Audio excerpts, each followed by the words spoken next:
رب العالمین الصلاۃ والسلام علی رسول نبی الکریم. اللہ کا شکر ہم ادا کرتے ہیں کہ قرآن و حدیث کے پروگرام میں ہم شریک ہیں تاکہ اللہ کے پیغام کو سمجھ سکیں اور اپنی زندگیوں کو بہتر کر سکیں. آج کا جو ٹاپک ہے جس پہ میں گفتگو کی کوشش کروں گا وہ یہ ہے کہ آپ اکثر دیکھتے ہیں بندے مختلف چیزوں سے پریشان ہوتے ہیں، کبھی اداس ہوتے ہیں، غمگین ہو جاتے ہیں. اسلام کی روشنی میں کیا یہ نارمل چیز ہے اور اسلام کی روشنی میں کیا اس کا حل ہے؟ تو جب کوئی واقعہ زندگی میں ہماری ذاتی سوچ اور مرضی کے خلاف ہوتا ہے تو اکثر اداسی پریشانی جو ہے ہمارے اوپر گزر جاتی ہے، کیونکہ ایک ایسی زندگی گزارنا جہاں ہر کام ایسے ہو کہ اللہ کے بتائے ہوئے اصولوں کے مطابق ہو اور رسول اللہ علیہ وسلم کی اتباع میں ہو، وہ تو ایک آئیڈیل صورتحال ہے جو کہ مطلوب ہے. لیکن عملی زندگی میں ہماری مرضی، ہماری سوچ اس موقع پہ اللہ کے احکام اور رسول اللہ علیہ وسلم کے طریقے زندگی سے اکثر پوری طرح مطابقت نہیں رکھتی. اکثر یہ کمپلائنس حاصل کرنے میں کچھ وقت لگتا ہے، یا طبیعت پہ جبر کرنا پڑتا ہے، یا مجبوری کی حالت ہوتی ہے. اور سب سے اوپر یہ کہ شیطان تو مستقل وسوسے ڈالتا ہے، نیگیٹو آئیڈیاز دیتا ہے، اور مایوسی اور پریشانی جو ہے نا وہ انسان پہ وارد رہتی ہے. ہماری زندگی جو ہے نا اس کے 3 مرحلے ہیں. پہلا مرحلہ جو ہے نا وہ ہے عالم ارواح کا. پہلا مرحلہ عالم ارواح کا ہے، جس کے بارے میں سورہ اعراف میں آیت 172 میں کہا گیا ہے، ترجمہ ہے کہ اے نبی صلی اللہ علیہ وسلم لوگوں کو یاد دلاؤ وہ وقت جبکہ تمہارے رب نے بنی آدم کی پشتوں سے اس کی نسل کو نکالا اور انہیں خود ان کے اوپر گواہ بناتے ہوئے پوچھا الست بربکم قالوا بلا شاہدنا، کیا میں تمہارا رب نہیں ہوں؟ انہوں نے کہا ضرور آپ ہی ہمارے رب ہیں اور ہم اس پہ گواہی دیتے ہیں. تو یہ بھی ایک شعوری عہد تھا جو کہ سب کے لاشعور میں اس وقت بھی ہے کہ جب کہ اللہ کی نشانیاں دیکھیں، کوئی بات چیت سنے تو انہیں ایک دم خیال آتا ہے کہ ہاں اللہ ہی ہمارا رب ہے اور اسی کے حکم پہ ہم نے چلنا ہے. اس کے بعد دوسرا مرحلہ ہے جو ہماری موجودہ زندگی ہے، جب دنیا میں ہمیں ماں باپ کے ذریعے بھیجا گیا، اور یہ ایک ٹیسٹنگ فیز ہے ہماری زندگی کا، تاکہ ہم اللہ کے سامنے اپنے عمل سے ثابت کر سکیں کہ ہمارا رب ہے. یعنی ہر مصیبت میں، مشکل میں، آسانی میں، فراغت میں ہم اس کے احکام اور رسول اللہ علیہ وسلم کی اتباع کے مطابق زندگی گزاریں گے، اور ہر موقع پہ یاد رکھیں کہ ہم اللہ ہی کے ہیں، اللہ ہی کی طرف ہمیں پلٹ کر جانا ہے. اس سلسلے میں زندگی کے اس مرحلے کے لیے اللہ تبارک و تعالیٰ نے ہمیں رہنمائی کی ہے. سورہ بقرہ کی آیت میں 155، 56، 57 اعوذ باللہ من الشیطان الرجیم وَلَنَبْلُوَنَّکُم بِشَیْءٍ مِّنَ الْخَوْفِ وَالْجُوعِ وَنَقْصٍ مِّنَ الْأَمْوَالِ وَالْأَنفُسِ وَالثَّمَرَاتِ وَبَشِّرِ الصَّابِرِينَ الَّذِينَ إِذَا أَصَابَتْهُم مُّصِیبَةٌ قَالُوا إِنَّا لِلَّهِ وَإِنَّا إِلَیْهِ رَاجِعُونَ اولئک علیہم صلوات من ربہم ورحمۃ واولئک هم المہتدون. ترجمہ ہے کہ ہم ضرور تمہیں خوف و خطر، فاقہ کشی، جان و مال کے نقصان، آمدنیوں کے گھاٹے میں مبتلا کر کے تمہاری آزمائش کریں گے. اللہ تعالیٰ نے اپنی سنت بیان کی ہے یہ زندگی میں کیا کچھ ہوگا. انہیں حالات میں جو لوگ صبر کریں اور جو مصیبت پڑے تو کہیں ہم اللہ ہی کے لیے ہیں اور اللہ کی طرف ہمیں پلٹ کر جانا ہے. انہیں خوشخبری دے دو، ان کے رب کی طرف سے بڑی عنایات ہوں گی، اس کی رحمت اس کو سایہ کرے گی، اور ایسے لوگ جو ہیں وہ راست باز ہیں.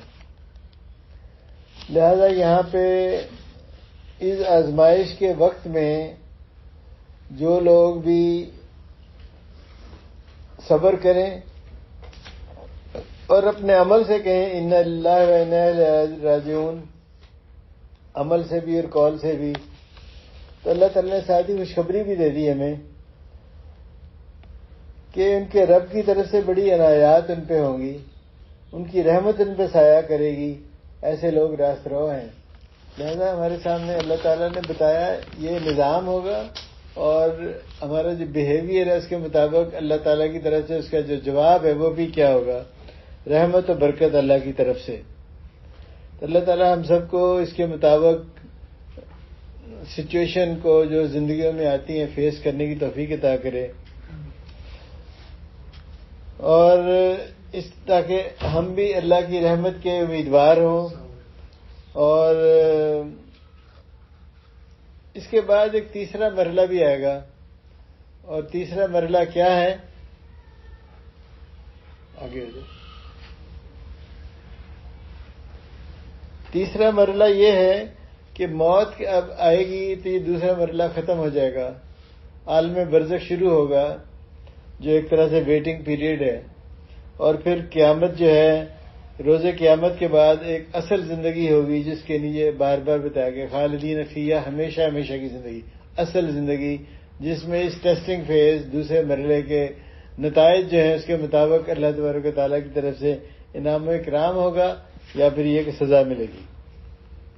اور وہ جنت جو ہے اس کے لیے بار بار بتایا گیا قرآن میں، جو چاہو گے وہ ملے گا۔ زندگی کے لیے نہیں ہے، زندگی میں آزمائشیں ہیں، جنت کے لیے جو چاہو گے وہ ملے گا، اللہ نے گارنٹی دی اس کی۔ اور اصل چیز کامیابی بھی یہی ہے کہ ہم اپنے اعمال اس طرح سے کریں، اور غلطی ہو جائے تو توبہ فوراً کریں کہ اللہ تبارک و تعالیٰ کی رحمت و برکت کے امیدوار ہوں، اور جنت میں اللہ تبارک و تعالیٰ کی رحمت سے ہم داخل ہو سکیں۔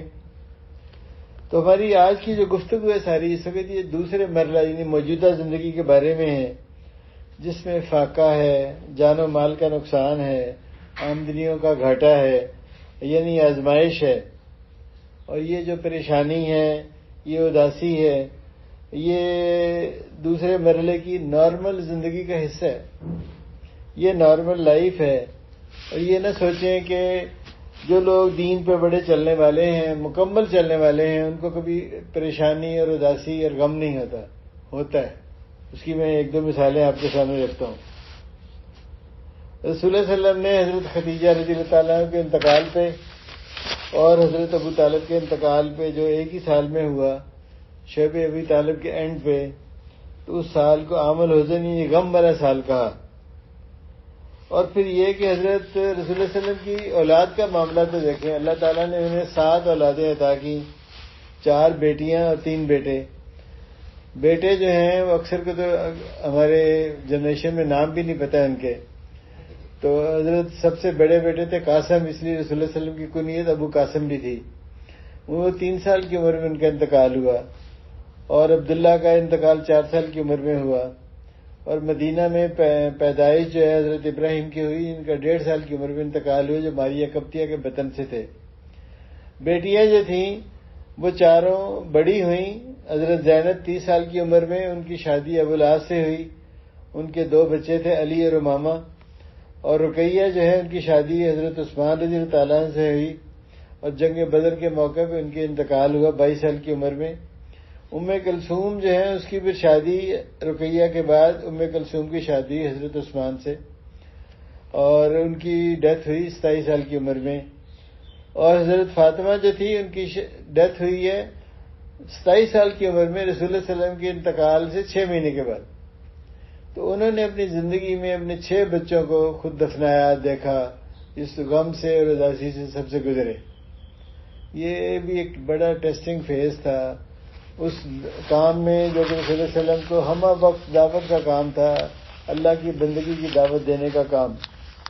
میں یہ حضرت ابراہیم کا ایک واقعہ جو ہے جو کہ حدیث میں ثابت ہے، یہ انس بن مالک جو رضی اللہ عنہ ان کی یہ حدیث ہے، اس کے راوی ہیں، بخاری اور مسلم میں ہے کہ رسول اللہ صلی اللہ علیہ وسلم کو بتایا گیا کہ ابراہیم علیہ السلام جو ہیں ان کی آخری وقت ہے ان کا۔ تو رسول اللہ صلی اللہ علیہ وسلم اس گھر میں پہنچے، تو ابراہیم کی روح جو ہے وہ نکل رہی تھی اس وقت، رسول اللہ صلی اللہ علیہ وسلم نے اسے اپنے ہاتھوں میں لیا، اسے چوما اور آنکھوں سے ان کے آنسو نکل پڑے۔ تب جو وہاں صحابی تھے انہوں نے پوچھا حضور آپ کے بھی آنسو نکل رہے ہیں؟ تو رسول اللہ صلی اللہ علیہ وسلم نے کہا یہ رحم کے اور محبت کے آنسو ہیں، اور کہا کہ آنکھوں سے آنسو نکلتے ہیں، دل غم زدہ ہے، مگر ہم وہی بولیں گے جو اللہ کو منظور ہے، اے ابراہیم ہم تیری جدائی پہ غم زدہ ہیں۔ لہٰذا یہ غم کی کیفیت جو ہے ایک نیچرل کیفیت ہے، بہترین انسان جو دنیا میں آئے ان کو بھی یہ کیفیتیں ہیں۔ حضرت یعقوب علیہ السلام کا جو واقعہ ہے، ان کی جب جدائی ہو گئی ان کے بیٹے حضرت یوسف سے، بہت لمبی جدائی، اس کے بارے میں اس وقت ہی پتا تھا جب حضرت یوسف نے اپنا خواب ان کو بیان کیا تھا، تو فرط غم سے ان کی آنکھوں کی بینائی بھی جاتی رہی، اور کئی سال کے بعد یہ معجزہ ہوا کہ حضرت یوسف کے بھائیوں نے جب حضرت یوسف کی قمیض ان کے اوپر ڈالی تو اللہ نے بینائی ان کی واپس کر دی، لیکن بہت ایک مدت گزر گئی اس غم اور اداسی کے ماحول میں۔ حضرت مریم جو ہے جنہیں پرفیکٹ وومن کہا گیا ہے دین میں، قرآن میں، کو جنت کی خوشخبری بھی دی گئی، مگر حضرت عیسیٰ کی پیدائش کے وقت عوام کی باتوں اور طنزیہ فکروں کے خوف سے غالباً انہوں نے کیا کہا، جیسے سورہ مریم میں آتا ہے جس کا ترجمہ ہے کاش میں اس سے پہلے ہی مر جاتی، میرا نام و نشان نہ رہتا، اور فرشتے نے پائنتی سے ان کو پکار کر کہا غم نہ کر، تیرے رب نے تیرے نیچے ایک چشمہ رواں کیا، اور تو ذرا اس درخت کو ہلا، تیرے اوپر تر و تازہ کھجوریں ٹپکیں گی، بس تو کھا پی اپنی آنکھیں ٹھنڈی کر۔ یہ مثالیں میں نے اس لیے دی، بہترین لوگ جن کا قرآن میں ذکر ہے اور ان پہ بھی غم اور اداسی کی یہ کیفیتیں گزری ہیں، لہٰذا یہ ایک نارمل ہے، جیسے اللہ تعالیٰ کی سنت ہے، ایسے کہ ہمیں اس آیت سے پتہ لگا تھا جو سورہ بقرہ کی آیت نمبر 155 ہے۔ اب جو ہے یہ موجودہ جو زندگی ہے ہماری، اس میں ہمیں کیا کرنا چاہیے، کیا ہوتا ہے ہمارے ساتھ کہ ہم سب کی زندگی میں نارمل ہے، جاب کی سچویشن کبھی اوپر نیچے جاتی ہے، کبھی اولاد کی بیماری ہے، کبھی وہ آپ کی امید کے مطابق نمبر نہیں لے سکتے، کبھی جاب نہیں انہیں ویسی ملتی، اور موت کے مسائل بھی ہیں، سب گھروں میں آتے ہیں، کون سا گھر ہے جس میں موت نہیں آتی، اور روزانہ کئی اور باتیں بھی ایسی ہوتی ہیں جو ہماری سوچ کے اور سیٹسفیکشن سے خلاف ہوتی ہیں، مگر یاد رکھیں اللہ کسی کو اس کی صلاحیت یعنی کیپیسٹی سے بڑھ کے ٹیسٹ نہیں کرتا، یہ اللہ کا اصول ہے، اور بوجھ نہیں ڈالتا، اور جب ہم اس مشکل سے نکل جاتے ہیں تو ہمیں اللہ کی دی ہوئی صلاحیت کا ہاں مشکل تھی لیکن بہرحال گزر گیا وہ وقت، کیپیسٹی کے مطابق ٹیسٹ ہوتا ہے، اور پھر بندہ جو ہے وہ اللہ تعالیٰ اس کے درجات بھی بلند کرتا ہے، اور ہمیں اس موقع پہ احساس بھی ہوتا ہے اللہ تعالیٰ کی مدد کا، اس کی سپورٹ کا، کس طریقے سے حالات بدلے اس ٹیسٹنگ فیز کے بعد۔ بہرحال منفی خیالات جو ہیں، پریشانیاں جو ہیں زندگی کا حصہ ہیں، اور شیطان ہم وقت ہمیں اپنے رب سے دور رکھنے کے لیے اپنے رب سے مایوسی کا رویہ اختیار کرنے کا درس بھی دیتا رہتا ہے، وسوسہ، جیسے کہ سورہ ناس میں اور سورہ فلق میں ہے، اس کا کام ہی ہے وسوسہ ڈالنا قیامت تک جو ہے۔ اس نے کہا کہ میں اکثر لوگ جو تیرے بندے ہیں ان کو وسوسہ ڈالوں گا، تیری بندگی سے دور کر دوں گا، اور اللہ نے کہا جو میرے طریقے پہ چلے گا، جو رسولوں کے طریقے پہ چلے گا اس کے لیے جنت ہے، جو تیرے طریقے پہ چلے گا اور میں جہنم کو شیطان سے اور ان لوگوں سے بھر دوں گا میں۔ لہذا یہ نہ سوچیں، ہمیشہ ہمیں الرٹ رہنا چاہیے شیطان کی موجودگی سے، وہ بہت ہی ایکٹیو ہے، اور حضرت آدم جنہیں کہ بتایا گیا کہ اس درخت کے پاس مت جانا، اور شیطان نے اسے اپنا تختہ مشق بنا لیا، ایک آبجیکٹو بنا لیا، اور کتنے عرصے کے بعد لامعلوم، ہمیں اس کا علم نہیں ہے، کہ وقت آیا کہ شیطان نے انہیں بہلا پھسلا کے اس درخت کے پاس اما حوا کو اور حضرت آدم کو لے گیا، اور انہوں نے اس کے درخت کے پتے یا پھل یا جو کچھ بھی کھا لیا، اور اللہ تعالیٰ کی رحمت سے دور ہو گئے، مگر پھر اللہ سے کچھ الفاظ سیکھ کے انہوں نے توبہ کی، اور اللہ نے ان کی توبہ قبول کر لی۔ یہ یاد رکھنا بہت ضروری ہے، کیونکہ کرسچنز کا جو عقیدہ ہے اوریجنل سن کا اس کے خلاف ہے، اور سب بچے جو ہیں فطرت کے مطابق جو ہے پیدا ہوتے ہیں۔ لہذا شیطان کو الرٹ رکھے اپنے آپ کو، شیطان وسوسے دے گا، اگر علم ہے اللہ کے کلام کا، اللہ کے احکام کا، اللہ کی سنت کا اور رسول اللہ علیہ وسلم کے طریقوں کا، تو جب آئیڈیا آئے تو یہ سوچیے کہ یہ چیز قرآن و حدیث کے مطابق ہے کس کے خلاف ہے؟ خلاف ہے تو شیطان کی طرف سے وسوسہ ہے، تو اللہ کی پناہ میں ہے، اور اگر اللہ کی مدد آئی ہے تو اس کے مطابق جو ہے وہ آپ کو مدد ملے گی۔ لہذا ہر وقت شیطان کے طریقوں سے چوکنا ہونا جو ہے وہ ضروری ہے۔ یاد رکھیں ہر چیز کی دین مکمل ہے، لہذا شیطان کے جب ہم رحمان کے سائے سے نکل جاتے ہیں، اپنی مرضی کرتے ہیں، اپنی خواہش پہ چلتے ہیں، سوسائٹی کے کہنے پہ چلتے ہیں، طاغوت کے پیچھے چلتے ہیں، اپنے باپ دادا کے طریقوں کو پکڑتے ہیں، اگر وہ قرآن و سنت کے خلاف ہیں تو ہم شیطان کے رستے پہ ہوتے ہیں۔ جب آپ رحمان کے رستے پہ نہیں ہیں تو شیطان کے رستے پہ، اور شیطان کے رستے کے بہت سے طریقے ہیں جس کی کچھ مثالیں آپ کے سامنے رکھی ہیں۔ لہذا ایک اور جو لفظ ہے وہ کل میں وجاہت سے بات کر رہا تھا، ڈپریشن جو ہے وہ تو سمجھیے کہ تبھی آتا ہے کسی مسلمان کو جب اس کا اللہ سے تعلق جو ہے کمزور ہو جائے، کیونکہ اللہ تعالیٰ جو ہے رحمان رحیم ہے۔ اللہ تو رحمان رحیم ہے، اس نے تو کہا کہ مجھے پکارو میں تمہاری دعا سننے والا ہوں۔ تو یہ چیز جو ہے جب ہم اس کو چھوڑ دیتے ہیں تو پھر ہم سوچتے ہیں کہ اب میں اس سچویشن کو کیسے برداشت کروں گا۔ لہذا عموماً ڈپریشن تبھی ہوتا ہے اگر رحمان سے دوری ہو جائے، قرآن سے تعلق نہ ہو، ہم دعا کرنا بھول جائیں، تو پھر یہ کیفیت جب آتی ہے۔ لہذا ایسی حالتوں سے نکلنے کا کیا طریقہ ہے، اس پہ چند گزارشات جو ہیں آپ کے سامنے رکھتے ہیں۔ جب ڈپریشن، جب یہ مایوسی اور غم کی کیفیت ہوتی صحابہ کرام پہ اور خود بھی، تو رسول اللہ صلی اللہ علیہ وسلم مستقل یہ دعا پڑھا کرتے تھے جو کہ احادیث میں ہے، اور حسن مسلم میں بھی اس کا تذکرہ ہے۔ اللہم انی اعوذ بک من الہم والحزن والعجز والکسل والبخل والجبن وذلۃ الدین وغلبۃ الرجال۔ اے اللہ یقیناً تیری پناہ میں آتا ہوں پریشانی سے اور غم سے، عاجزی سے اور کاہلی سے، بخل سے اور بزدلی سے، قرض کے بوجھ سے اور لوگوں کے تسلط یا غلبے سے۔ یہ صبح شام پڑھتے تھے۔ جس صحابی کو بتایا، انہوں نے کہا جب میں نے اسے پڑھنا شروع کیا تو اللہ تعالیٰ نے میرے غم جو ہے کم کر دیے، اور میں جو ہے پازیٹو سوچ جو ہے اس کی شروع ہو گئی۔ لہذا ہر قسم کی پریشانی، غم، اور کئی دعائیں جو ہیں کتاب میں لکھی ہوئی ہیں۔ لہذا ہر قسم کی، اور یہ جو دعائیں ہیں اللہ کے رسول نے جو ہے یہ کتابوں میں دی گئی ہیں بہت کمپریہنسو ہیں۔ ہمیں تو اکثر خیال بھی نہیں ہوتا کہ یہ بھی چیزیں ہیں جس سے ہمیں اللہ سے دعا مانگنی چاہیے۔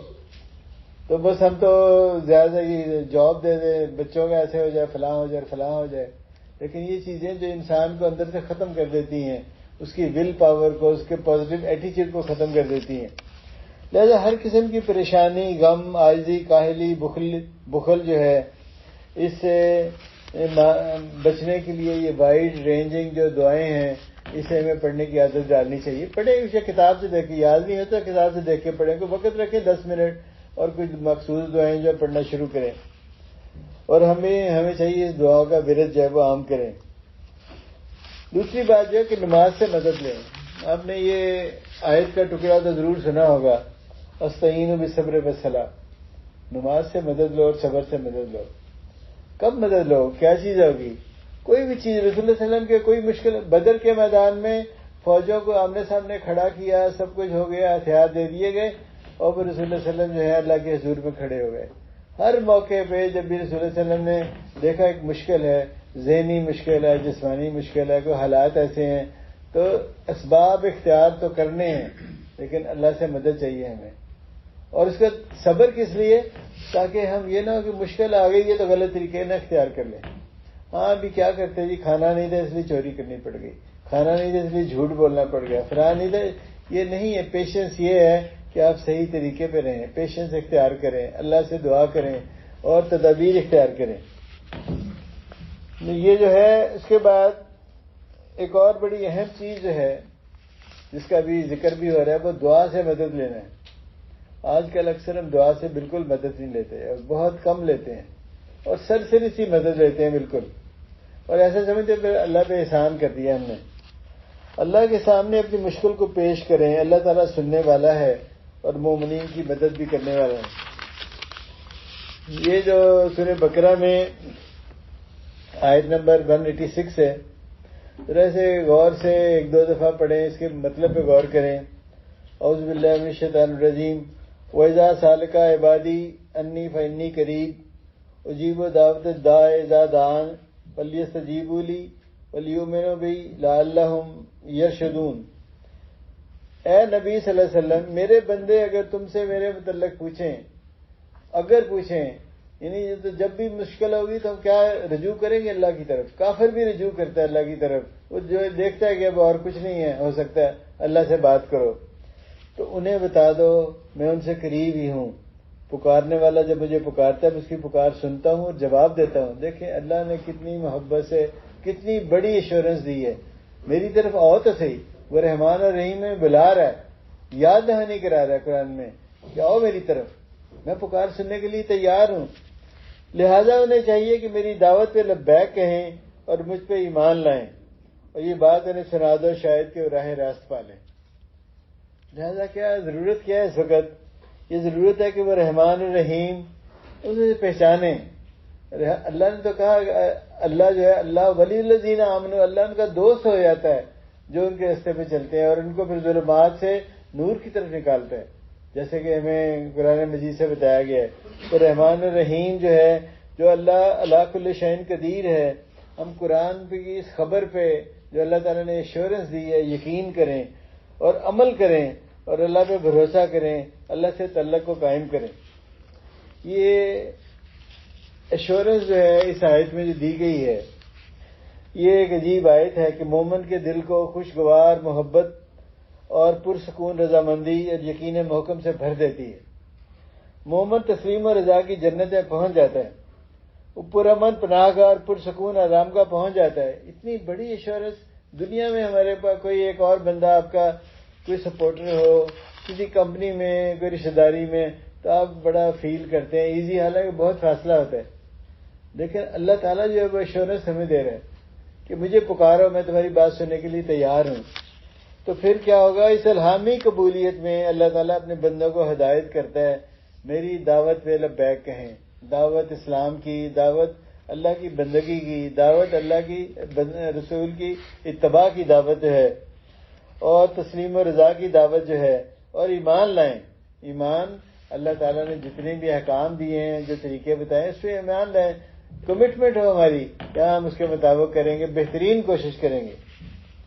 اور یہ جو ایمان یہ اطاعت ہے پھر بندے کا ہی فائدہ ہے اس میں، یہ تو ہمیں راہ ہدایت پہ پہنچا دے گی، اللہ کی رحمت کے امیدوار بنیں گے. تسلیم و رضا کا یہ آخری فائدہ بھی تو بندہ کو ہے، ہدایت اور رہنمائی، اصلاح حال. اور غرض یہ کہ ہدایت وہی ہے جو اللہ پہ ایمان و اطاعت پہ مبنی ہو. لہذا اور رستے اختیار کرنا جیسے آج کل ہے یہ مصیبت ہے، مشکل ہے. کبھی وہ نیند کی دوائیاں ہیں، کبھی ڈرگز ہیں، کبھی اور ہے، اور اس میں ایک اور مشکل جو ہے شروع ہو جاتی ہے. اللہ سے تعلق کو جوڑنے کی کوشش کریں، اپنی مشکلات پیش کریں اور صحیح اسباب اور صحیح طریقے اختیار کریں.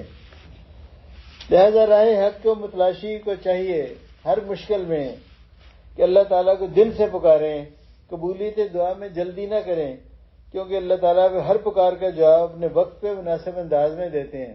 بندہ دعا کرتے 2 دفعہ کہتے 2 دفعہ تو کہہ رہی ہے، ابھی اللہ تعالیٰ کو سگنل نہیں آیا. اللہ بندے کا جو ہے پیشنس لیول بہت کم ہے. اللہ کہتا ہے کہ مجھے پتہ ہے کہ اس دعا کو کیسے قبول کرنا ہے. تو یہ جو ہے حضور نبی کریم صلی اللہ علیہ وسلم نے فرمایا کہ اللہ کے سامنے کوئی ہاتھ پھیلائے اور اللہ سے خیر کا طالب ہو تو اللہ تعالیٰ نے ہاتھوں کو نامراد لوٹانے سے حیا کرتے ہیں. لیکن جو چیزیں میں حدیث میں بتا دی گئی ہے، قرآن میں آ گئی ہے، اس پہ ہمیں یقین ہونا چاہیے یہ ایسے ہوگا. اور یہ بھی یقین ہونا چاہیے کہ اگر بہترین طریقہ دعا کی قبولیت کا اللہ کو پتہ ہے کیا وقت ہے، ابھی دینا کسی مصیبت کو ٹال دینا ہے یا قیامت میں اس کا اجر دینا ہے، کس طریقے سے کام کرنا ہے. لیکن ہم دعا تو مانگیں، سبمٹ تو کریں اپنے آپ کو. تو حضور نبی کریم نے کہا کہ روئے زمین پہ جو شخص بھی اللہ کو پکارے گا اور خیر طلب کرے گا تو اللہ تعالیٰ اس کو یا تو وہ چیز عطا کریں گے یا اس مطلوب کے مطابق کوئی اور مصیبت کو دور کر دیں گے.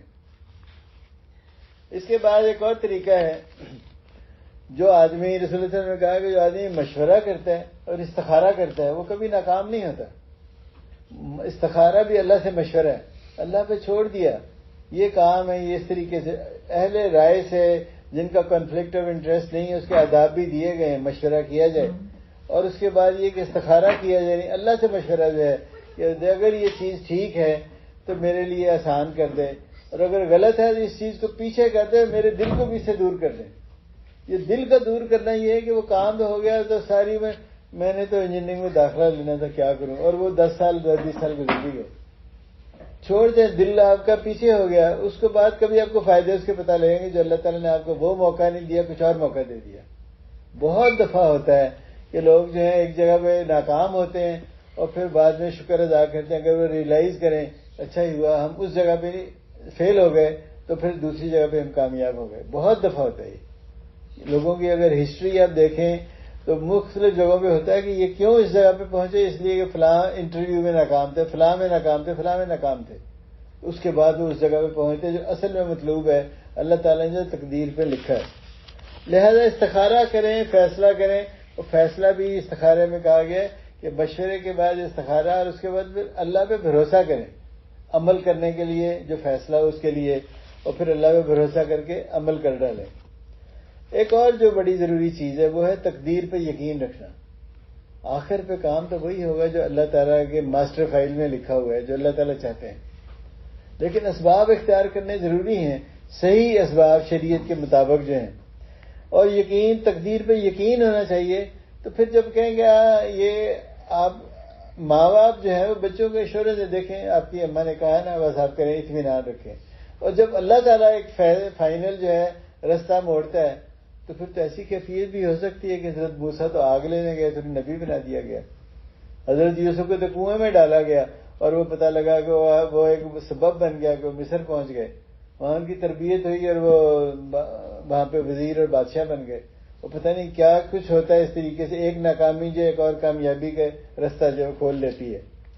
لہذا اس کے لیے اطمینان ہے جو پھر اس کے بعد بہت ضروری ہے۔ اسباب اختیار کیا، میں نے بہترین کوشش کی، اور اس کے بعد اتباع رسول کے مطابق کوشش ہو گئی، پھر آگے چلے۔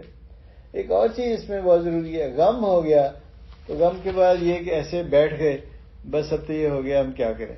ایسے میں نے دیکھا کئی لوگ ڈیتھ کے موقع پہ تو ایسے بیٹھ جاتے ہیں، کبھی فیملی کے لوگ یا کوئی اور، اب کیا کریں جی فلاں کی ڈیتھ ہو گئی ہے، اب ہمارے پاس تو کچھ بھی نہیں رہا۔ غم میں کھڑے ہونا سیکھیں۔ غم آیا تھا اس لیے کہ آپ اسے برداشت کریں، اور اس کے بعد اسے کچھ کرنا ہے، اللہ پہ بھروسہ کریں۔ غم ایسے نہیں آیا جب تک کہ اللہ تعالیٰ کا حکم نہیں تھا، جب وہ آپ کے مقدر میں نہیں تھا۔ کوئی بھی فیلور جو ہے، خواہ وہ کسی کی ڈیتھ ہے یا کوئی اور چیز ہے، یا کوئی انٹرویو میں فیل ہو گئے، اس پہ بھروسہ کریں اللہ پہ۔ اپنے آنسوؤں کو لوگوں کے لیے ضائع نہ کریں، اللہ کے سامنے سجدے میں لگائیں۔ یہ انویسٹمنٹ ہے اللہ کے سامنے۔ اللہ کے سامنے جب آپ آنسو لے کے جائیں گے اور دل سے یہ بات مانگیں گے تو اللہ تعالیٰ آپ کو رستہ دے گا، اطمینان قلب دے گا۔ سجدے میں آنسو ہوں اور پھر آدمی جو ہے بے فکر جو ہو جاتا ہے۔ یہ کیفیت جو ہے یہ ساری دعا کی کیفیتیں ہیں، مختلف شکلیں جو ہیں۔ اگلی جو کیفیت ہے قرآن سے مدد لی جائے۔ اللہ نے کہا قرآن تو شفا ہے، دلوں کی شفا ہے، تو دل کی شفا ہو تو تلاوت کرنا ہم میں سے اکثر کا معمول نہیں ہے کہ روزانہ میرے اللہ سے میرا تعلق ہو۔ یہ تعلق کیسا ہو؟ روزانہ کے اللہ سے تعلق ہو، تعلق مضبوط ہو، معانی سمجھیں، تفاسیر سمجھیں، اللہ نے حکم دیا تدبر کریں، غور و فکر کریں اس کے اوپر، معانی کے اوپر، اور تلاوت جتنی بھی ہو کہ رب کا پیغام جو ہے نا وہ عمل کے لیے ہے۔ ٹیک ہوم میسج ہونا چاہیے اس میں، تھنگس ٹو ڈو کیا ہیں، ناٹ ٹو ڈو کیا ہیں۔ اس کے بعد اگر آپ ایک اپنی فیملی کے ساتھ ہیں تو روزانہ فیملی میں آج یہ تلاوت کی، آج یہ بات میں نے پڑھی، آج میں نے یہ بات پڑھی، آج مجھے ایسے کرنا چاہیے۔ گائیڈنس ہے ہمارے لیے، تذکیر بھی ہے، آپ کو پتا تھا، ریمائنڈر آپ کو مل گیا، اس دن جو کچھ ہونا تھا وہ اللہ تعالیٰ نے آپ کو ریمائنڈر بھی دے دیا ساتھ ہی۔ تو یہ چیز بہت زیادہ ضروری ہے کہ ہم رب کے ساتھ اپنا وقت گزاریں، اہل و عیال سے اس کا ذکر کریں، آپس میں شیئر کریں، گھر کا ہر فرد جو ہے وہ اللہ سے رہنمائی لے، اور پھر کیا کہنے اگر اس چیز کے کہ اللہ تعالیٰ ہمیں اور آپ کو توفیق دے کہ قرآن کی تلاوت جو ہے تہجد میں بھی ہو۔ قرآن نے بھی لوگوں کو، ایمان والوں کو جگہ جگہ پہ خوف سے دور رہنے کا عطیہ دی ہے۔ سورہ احقاف میں ان الذین قالوا ربنا اللہ ثم استقاموا لا خوف علیہم ولا هم یحزنون، جن لوگوں نے کہا اللہ ہمارا رب ہے، پھر وہ اس پہ قائم ہو گئے، تو ان کو کسی قسم کا نہ ڈر ہوگا نہ غم ہوگا، لیکن وہ کیفیت جو ہے وہ مستقل استقامت کے ساتھ جو ہے وہ قائم ہو۔ اور اس طرح سورہ زمر میں اللہ ان لوگوں کو خود بچائے گا جو سے ڈرتے ہیں، نہ تو ان کو کوئی برائی ملے گی نہ ان کو کوئی غم ہوگا۔ اور سورہ یونس میں جان لو کہ یہ ہمارے دوست ہیں، ان کو کسی خوف اور غم سے ڈرنے کی ضرورت نہیں ہے۔ اور غار حرا کا، غار ثور کا جو واقعہ ہے وہ تو آپ کو پتہ ہی ہوگا، آپ تو اگر سیرت پڑھیں کہ حضرت ابوبکر رضی اللہ تعالیٰ کے ساتھ رسول اللہ صلی اللہ علیہ وسلم جو ہے ہجرت کے موقع پہ غار ثور میں مقیم رہے، اور حضرت ابوبکر جو ہے بہت ہی پریشان ہیں۔ وہ کہتے ہیں کہ اگر یہ جو پیچھے ٹریس کر رہے ہیں قریش کے لوگ، اگر وہ اپنے پیروں کی طرف دیکھ لیں تو ہمیں دیکھ لیں گے، وہ یہ کہ اتنے قریب آ گئے تھے وہ لوگ۔ تو رسول اللہ صلی اللہ علیہ وسلم ان کی شکل دیکھتے ہیں اور کہتے ہیں لا تحزن ان اللہ معنا، قرآن میں اس کا ذکر ہے، غم نہ کر، اللہ ہمارے ساتھ ہے۔ آپ اگر اللہ کے رستے میں تو اللہ آپ کے ساتھ ہے، اگر اللہ کے طریقے پہ تو اللہ ہمارے، وہ کیفیت جو ہے اطمینان کی وہ ہونی چاہیے۔ ہم ڈھونڈیں وہ طریقے جو ہے کہ ہاں ہم کہیں کہ ہاں ہم اللہ کے طریقے پہ چل رہے ہیں۔ تو جو رسول اللہ صلی اللہ علیہ وسلم نے کہا لا تحزن اللہ، خوف نہ کر، اللہ ہمارے ساتھ ہے، تو حضرت ابوبکر کی پریشانی بھی دور ہوگی، اور وہاں انہوں نے اپنا وقت جو ضروری تھا وہ گزارا۔ قرآن جو ہے ہر مرحلہ پہ یہ ذمہ داری کے لیے تیار ہے کہ اپنے اوپر یقین رکھنے والا کو ڈر سے، خوف سے اور غم سے وہ نجات دے گا، لیکن غور و فکر کی ضرورت ہے۔ وہ یہ نہیں کہ ایک ناظرہ قرآن ہے، وہ دلوں میں اتر جائے، اس کا پیغام جو ہے وہ ہمارے عمل کو جو ہے وہ متاثر کرنے لگے، ہماری جو ایکشن اور ایکٹیویٹیز اس کے مطابق ہو جائیں۔ قرآن مجید کا جو مطالعہ ہے ہمیں یہ حقیقت بتاتا ہے کہ خوف اور ڈر سے بچنے کا طریقہ کیا ہے، اللہ سے مدد طلب کرو، اللہ کے احکام پہ غور کرو، اللہ کی سنت کو پہچاننے کی کوشش کرو، تو یہ یقیناً جو ہے مدد ہمیں ملے گی، اللہ کی مدد ہے، کیونکہ اللہ ہمیشہ پکارنے والوں کی پکار کو سنتا ہے، وہ شارق سے بھی زیادہ قریب ہے۔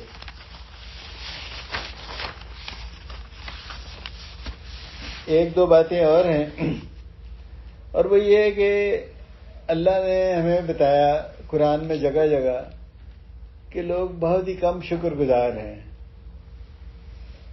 ہمیں بھی چاہیے کہ ہم اللہ کا شکر ادا کرنے کی کوشش کریں، شکر گزار بندے بنیں۔ کتنی نعمتیں اللہ تعالیٰ نے جو ہمیں دی ہیں۔ پہلی بات یہ ہے کہ ایکٹیو ہوں، روزانہ کوئی نیکی کرنے کی کوشش کریں، چھوٹی سے چھوٹی نیکی کے کام کو بھی حقیر نہ سمجھا جائے۔ کھجور کا مثالیں کیسی حدیث میں دی، کھجور کا ایک ٹکڑا صدقہ کیا گیا، پڑوسی کو ایک تحفہ دیا گیا، وہ لسی تھی تو اس میں اور پانی ڈال کے وہ بھی دے دیا گیا، اور وہ پائے کا شوربہ تھا وہ ڈال دیا گیا اور وہی پڑوسی کو ایک پیالہ بھیج دیا گیا، راستہ صاف کر دیا گیا، حتیٰ کہ دوسرے مسلمان کو دیکھ کے خوشی سے مسکرا کے دیکھنا بھی صدقہ ہے۔ اسلام کو پھیلانے کا حکم دیا گیا کہ اسلام کا جواب دیا جائے، عیادت کرنے کا حکم ہے، اور عیادت بھی بہت بڑی عبادت ہے، اس لیے کہ آج کل تو اور آسان ہے کہ آپ، اول تو تھا کہ عیادت لوگ وزٹ کرتے تھے، اب چلے کوئی واٹس ایپ میسج ہی ہے، کوئی فون کا میسج ہی ہے، کوئی ویسے فون کیا جائے، کوئی ملا تو جائے، پوچھا تو جائے، جب آدمی سامنے ہو تو اس کی خیریت پوچھیں، اور پیچھے ہو تو اس کی فکر کریں، کیونکہ یاد رکھیں اس کا اصول یہ ہے کہ ملنے سے ایک دوسرے سے غم جو ہے وہ کم ہوتا ہے اور خوشی جو ہے وہ بڑھتی ہے، تو دونوں کیفیتیں جو ہے نا وہ مطلوب ہیں ہمیں۔ تو شکر کے جذبات جو ہیں یہ ایموشنل ہیلتھ کے لیے بہت ہی زیادہ ضروری ہیں، اور قرآن جو ہے بار بار یاد کرواتا ہے کہ بہت کم لوگ جو ہیں وہ شکر گزار ہیں۔ اور آج کل جو ہے یہ ایک ٹرم یوز ہو رہی ہے اسپیشل چائلڈ، ہر چوتھے گھر میں کسی نے آپ کو نظر آئے گا اس بچے کو یہ پرابلم ہے، اس بچے کو یہ پرابلم ہے۔ جن لوگوں کو اللہ تبارک و تعالیٰ نے صحیح اولاد دی ہے، صحیح عقل سے، سمجھ سے، ہاتھ پیر کے ساتھ، اس پہ ہم کتنا شکر ادا کرتے ہیں کہ ہم اسے لیتے ہیں ٹیک اٹ ایز گرانٹیڈ، میرا تو حق تھا، اللہ نے مجھے ایسے ہی دینا تھا، کچھ بھی مل سکتا تھا، کسی کو کچھ بھی نہ ملا، کوئی بچہ نہ ملا، کسی کو لڑکیاں ہیں، کسی کو لڑکے ہیں، کسی کو مکس ہے، اور کسی کو اسپیشل چائلڈ ہے۔ لیکن اسپیشل چائلڈ ماں باپ کے لیے ساری عمر کے لیے ایک مشکل وقت ہے کہ وہ اسے کچھ بھی نہیں کر سکتے اس کے لیے، لہذا ہم اللہ کی دی ہوئی نعمتوں کا شکر تو ادا کریں، اس میں ہم بخیل نہ ہوں۔ آپ کی صحت، آپ کے ہاتھ پیر کا سالم ہونا، آپ کی اولاد اور فیملی کا آپ کے پاس ہونا، مسلمان والدین کے ہاں پیدا ہونا، آپ کو فیصلہ نہیں کرنا پڑے کہ یہ دین حق ہے تو میں اپنا دین جو تھا دوسرا کوئی تھا چھوڑ کے آ، جیسے کئی کنورٹڈ مسلمان ہیں. خوف کی بجائے امن کی کیفیت میں ہونا، اولاد کا اہلیت والا ہونا. یعنی ایک بچہ ہے اسے سمجھ نہیں آ رہی، یعنی بیوقوف ہے، عقل تھوڑی ہے، کوئی عقل کا ٹیکہ ابھی تک ایجاد نہیں ہوا ہے، لیکن آپ کے بچے کو اگر سمجھ ہے تو اللہ کا شکر کتنا ادا کریں. اولاد معذور نہیں ہے تو آپ یہ سمجھیں بہت ساری باتیں ہیں جس پہ کہ ہمیں اللہ کا شکر ادا کرنے کی ضرورت ہے. لیکن ہماری عادت ہونی چاہیے کہ ہم اللہ کی دی ہوئی نعمتوں کو پہچانیں، یاد رکھیں، اس کا شکر بار بار ادا کریں. اور شکر کا یہ بھی ہے کہ جو نعمتیں دی گئی ہیں ان کو صحیح طریقے سے استعمال کریں، مس یوز نہیں ہونا چاہیے نعمتوں کا. لہذا ایک اور چیز جو ہے ہمیں پتہ لگتی ہے کہ جب مشکل آتی ہے کسی آدمی پہ تو اس مشکل سے اس کے گناہ جو ہے وہ جھڑتے ہیں. یہ بھی حدیث سے پتہ لگتا ہے، برائیاں اس کی کم ہوتی ہیں. لہذا مشکل بھی آ جائے اور آپ اسے نکل جائیں جب، تو سمجھے کہ مشکل بھی شکر گزاری کا ایک وقت ہے، کیونکہ آپ کے گناہ جو ہے وہ جھڑ گئے اس چیز کے لیے. ایک آخری پوائنٹ یہ ہے کہ اپنی فیملی کو، اپنے بچوں کو، اپنی اہلیہ کو ایک کوالٹی ٹائم دیں. کیوں؟ یہ جو ہے لوڈ ون کے ساتھ وقت گزارنا اور ازواج سے مشورہ کرنا، اس سے بھی آپ کا افسوس اور جو یہ پریشانیاں کم ہوتی ہیں. حضرت خدیجہ رضی اللہ تعالیٰ عنہ پہلی مسلمان تھیں. سب سے پہلے جب انہیں رسول اللہ صلی اللہ علیہ وسلم کو اپائنٹمنٹ لیٹر ملتا ہے، پریشان ہیں مل کے، اور آ کے کہتے ہیں اپنی بیوی کو، اپنی اہلیہ محترمہ کو، مجھے اپنی جان کا خطرہ ہے. وہ انہیں ان کے اخلاق اور کردار کا یاد کراتی ہیں. وہ یہ نہیں کہتی ہیں تمہارا تو دماغ خراب ہو گیا، یہ کیسی بات کر رہے ہو. انہیں کہتی ہیں نہیں آپ جان کا، آپ کو کوئی خطرہ نہیں ہے، آپ تو یتیموں کی مدد کرتے ہیں، بے سہاروں کا سہارا بنتے ہیں، سب کے لیے سپورٹ کرتے ہیں. بہت سارے کام جو وہ کرتے تھے انہیں یاد کراتی ہیں. تھوڑی دیر کے بعد جب وہ دیکھتے ہیں کہ نارمل ہو گئے ہیں، کوئی جو بھی ان کے حالات ہوں گے اس وقت کے، پھر وہ اپنے کزن برقہ بن نوفل کے پاس لے کے جاتی ہیں جو بائبل کے عالم تھے. وہ اس وقت وہ ان چند لوگوں میں تھے قریش سے جنہوں نے کہ اپنے آپ کو توحید کے ساتھ اٹیچ کر لیا تھا.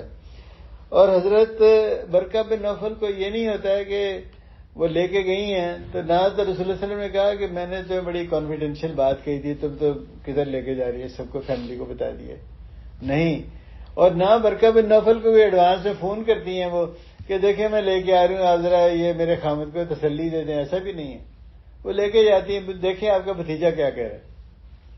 تو وہ ان سے پورا واقعہ وہ رسول اللہ صلی اللہ علیہ وسلم انہیں سناتے ہیں، بتاتے ہیں کہ میرے ساتھ غار حرا میں اس طرح سے ہوا ہے. تو وہ کیا کہتے ہیں کہ اللہ کی قسم کھا کے کہتے ہیں کہ یہ تو وہی روح الامین ہے جو کہ عیسیٰ اور موسیٰ پہ آیا کرتا تھا. کاش میں اس وقت تک زندہ رہوں جب تمہاری قوم تمہیں یہاں سے نکال دے.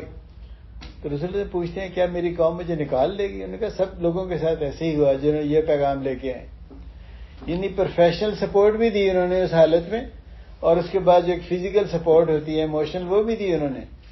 یہ ہے کہ اگر آپ کی اہلیہ جو ہے وہ آپ کے کام کو، مزاج کو، مسائل کو آپ کو سمجھتی ہیں تو پھر آپ کی بہت بڑی سپورٹ ہے اور یہ بہت بڑی بلیسنگ ہے. کئی نبی جو ہیں ان کا امتحان یہ تھا کہ ان کی اہلیہ یا ان کا بچہ ان کے ساتھ نہیں تھے. جیسے رسول اللہ صلی اللہ علیہ وسلم آخری لمحے تک حضرت ابو طالب کے لیے کوشش کرتے رہے لیکن وہ ایمان نہیں لے کے آئے، انہوں نے کلمہ نہیں پڑھا. اس طریقے سے وہ ایک امتحان ہے کہ آپ کے لوڈ ون جو ہیں وہ آپ کے اس چیز سے علیحدہ ہو جائیں. جس طرح حضرت لوط کی بیوی جو ہے اس کا بھی یہی حال تھا کہ ان کے ساتھ نہیں تھی اپنے خامد کے. صلح حدیبیہ کے موقع پہ جب ایک معاہدہ ہو جاتا ہے اور رسول اللہ صلی اللہ علیہ وسلم فیصلہ کرتے ہیں کہ بس ابھی واپس جانا ہے تو صحابہ کرام کو کہتے ہیں کہ اچھا حجامت کر لیں، قربانی کر دیں.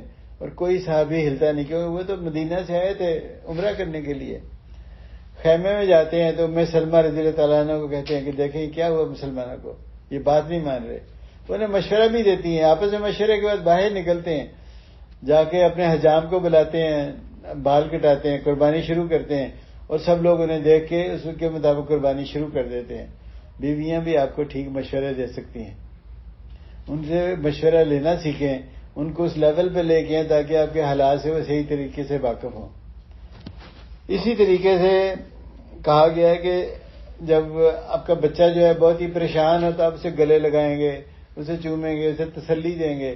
اہل و عیال کو گلے لگانا، سلام کرنا، دل کی بات کہنا، ان سب سے پریشانی اور اداسی جو ہے وہ کم ہوتی ہے. تو یہ چند باتیں ہیں ہماری زندگیوں میں جو چند طریقے ہیں جو کہ وقت کی مناسبت سے آپ کے سامنے رکھے ہیں.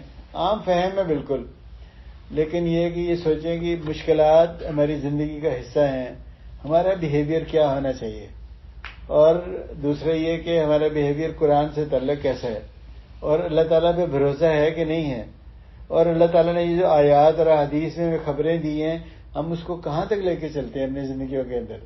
اللہ تعالیٰ ہمیں توفیق دے کہ قرآن و حدیث کی ہدایات کے مطابق اپنی زندگیوں کو بدلیں، رنج و غم سے بھی نکلیں، اور یہ کہ پازیٹیو ایٹیچیوڈ رکھیں زندگی کے لیے.